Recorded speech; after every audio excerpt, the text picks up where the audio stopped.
Hello again. I was browsing Broken for a section I could copy cut paste into Facebook for the excerpt, and I came upon this happy little number I could not resist. I had to read. I'd planned to breastfeed Anne for 1 year. I was 22 and had gone back to dancing. My figure settled down to 110 pounds, and I no longer looked like a skeletal dancer made of muscle and bone. But by June 2003, I had another problem arise that landed me in the hospital for nearly 5 straight weeks. The antioxidants in black tea and spinach are exceptionally high, and if taken in large doses, can build up mineral deposits that the kidneys form into stones. At that time, I lived off Earl Grey tea and spinach salads. A crippling pain 6 months after Anne was born earned me a trip to the emergency room. I had 3 stones. One blocked my ureter, the tube that allows urine to travel from your kidney to the bladder. A second stone blocked my bladder, and the third had formed in my kidney. All 3 were the size of hazelnuts. Most people pass stones. I required surgeries, lasers, and a urine bag that allowed me to piss like a man for 5 weeks. It was awesome!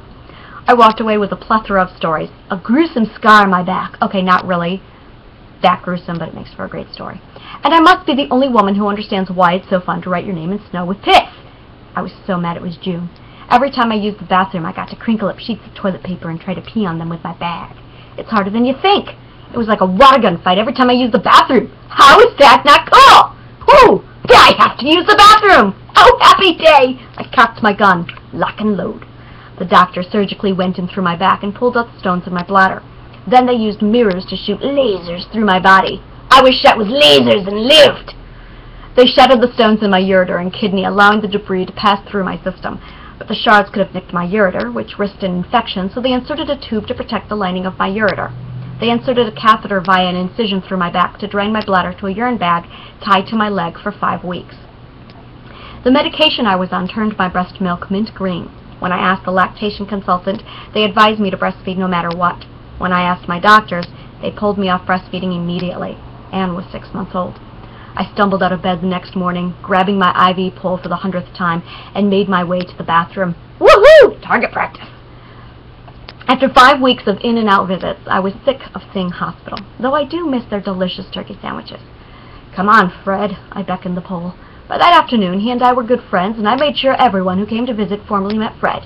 He was my first Fred, and thereon every inanimate object I loved would be named Fred. My rock is named Fred, my fish are named Fred, all of them. My computer is named Fred. I climbed back into bed, and Richard stormed in. Throughout my hospital stay, Anne had spent all of her time with my father and his new wife, while Richard went to work. Twice, maybe 3 times a week, he stopped in. Every visit was the same. With his hands shoved in his pockets, he stood at the foot of my bed and scolded me, berating me for getting sick, for not taking care of myself, and for not thinking of him. He called me selfish and weak. He called me a bitch and walked out, leaving me in tears. I looked at Fred and patted his round steel back, then ran over and cried myself to sleep. I have a Fred rock. Like, seriously, just once I want to throw it through a window. Thank you again.